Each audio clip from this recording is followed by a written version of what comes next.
सत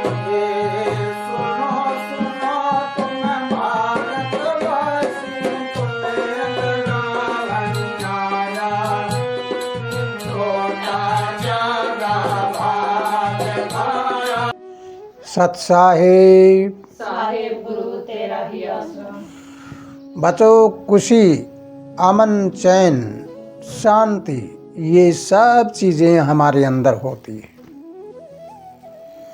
हम जिस चीज़ को ग्रहण करना चाहें वही हमारे पास आ जाती है। ये आकर्षण होता है। तो आइए आज की क्लास में सुनिए, श्वासों से शब्द और शब्द से जीवन का उत्थान व पतन। अगर हम इस फार्मूले को समझ लेते हैं तो हम पिछली क्लास में चले जाएं कि श्वास केवल जीवन जीने के लिए नहीं, बल्कि श्वासों से हम पूरे ब्रह्मांड की सैर भी कर सकते हैं, पूरे विश्व को जान भी सकते हैं, ब्रह्मांड को भी जान सकते हैं। तो आइए इसके अगले चरण में आज चलते हैं कि शब्द से उत्थान और पतन कैसे होता है। जब इसके बारे में गहन विचार करते हैं तो श्वासों का आना और जाना, जो आपको पहले बता चुके हैं, श्वासों के अंदर जाने में वर्णात्मक शब्द पैदा होता है जिसका वर्णन किया जाए, और ऊपर से आता है वो धुनात्मक शब्द होता है। अब दोनों शब्दों के हम अलग अलग व्याख्यान करके देखें कि वर्णात्मक शब्द होता है वो कटु वचन होता है और मीठा भी होता है। दो भाग हैं शब्द के, कटु वचन, मीठा, और दोनों के साथ जुड़ा हुआ है मोहजाल।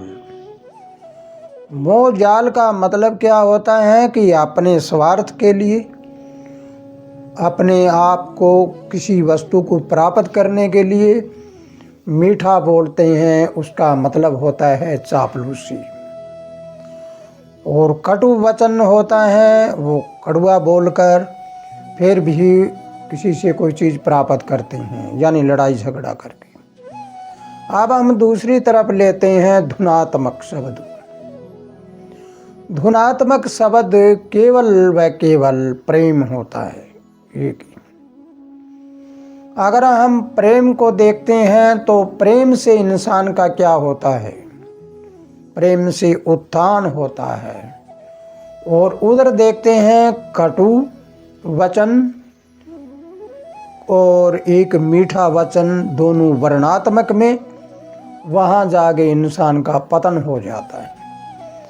अब आपने समझा कि हमारे श्वास से शब्द पैदा हुए और शब्द से हमारे जीवन का पतन व उत्थान दोनों हुआ। आप लोगों को क्या समझना है?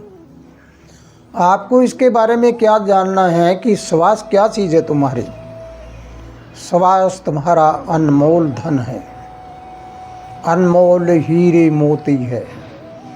अगर इस अनमोल धन को आपने वृथा गमा दिया तो फिर क्या होगा?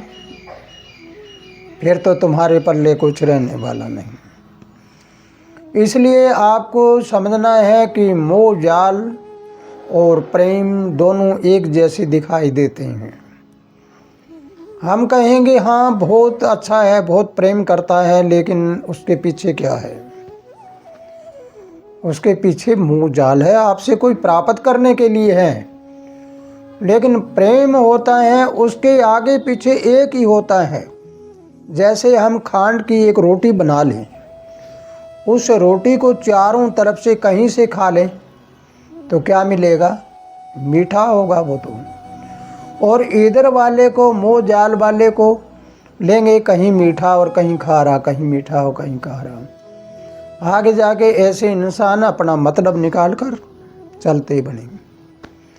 इसमें चाहे बाप बेटा हो, चाहे भाई भाई हो, चाहे गुरु चेला भी हो, चाहे रिश्तेदार भी हो, गुरु सी से भी, गुरु शिष्य में दोनों में, गुरु से भी चापलूसी करके हाँ जी गुरु जी, हाँ जी हम समर्पित हैं, हम ये हैं वो हैं, वो सारा कुछ प्राप्त करने के बाद वो गुरु को पीठ दिखाकर चला जाता है।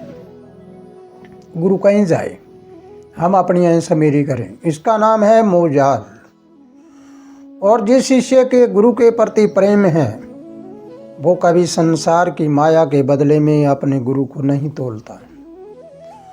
जो माया के बदले में, संसार की माया के बदले में तोलते हैं वो केवल व केवल मोहजाल होता है। अपना स्वार्थ निकालने के लिए आते हैं और अपना स्वार्थ निकाल कर वो चले जाते हैं। मोही इंसान जो होता है वो आखिरी में जाके अपने गुरु में दोष निकाल देता है।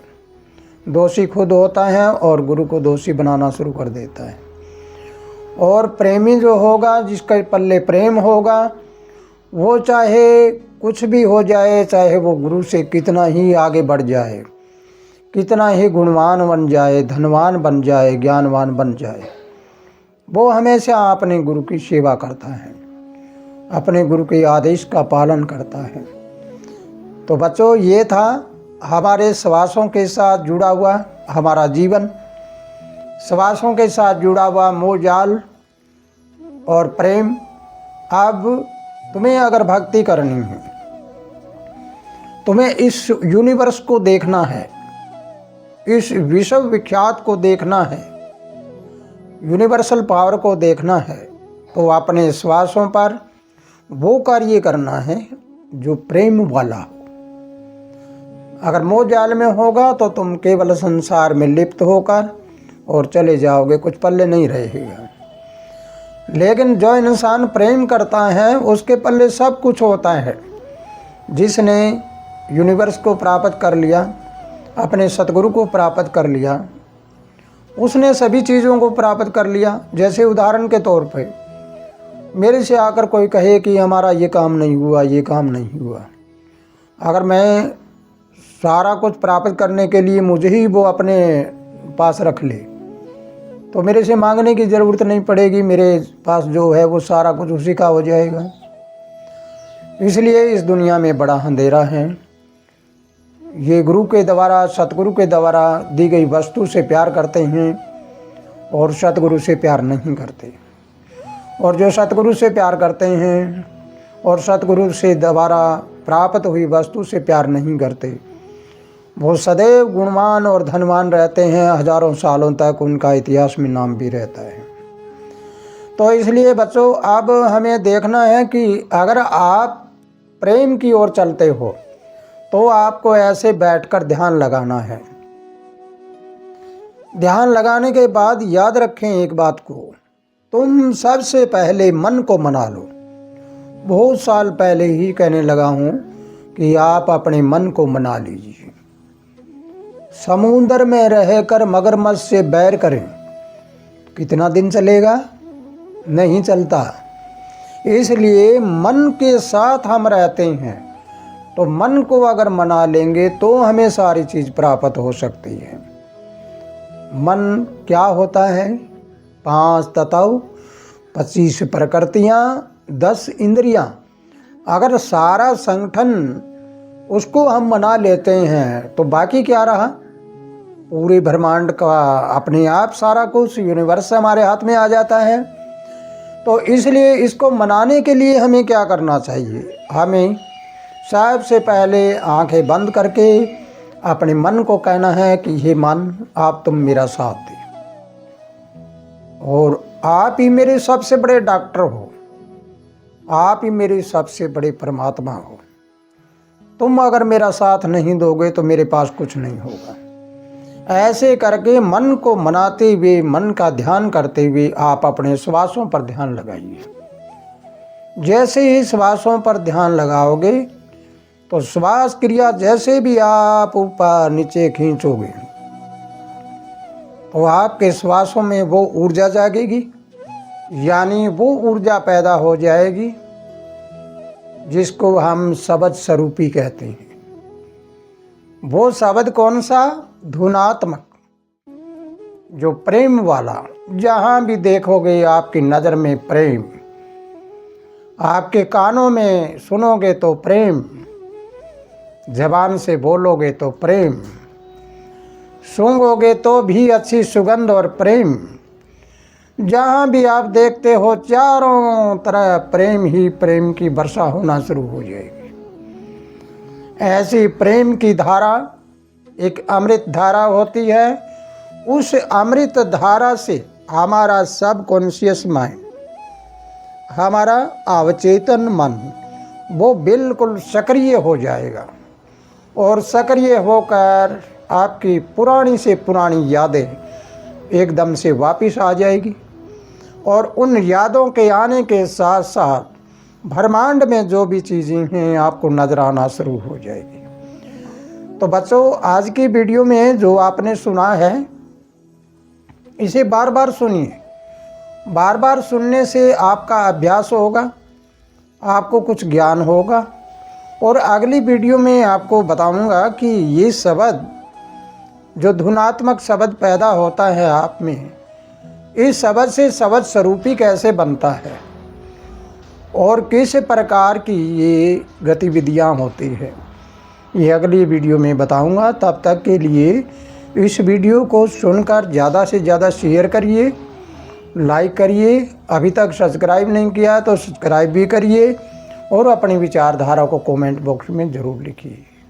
इसी के साथ खुशहाल रहो, आनंद करते रहो। सत साहिब।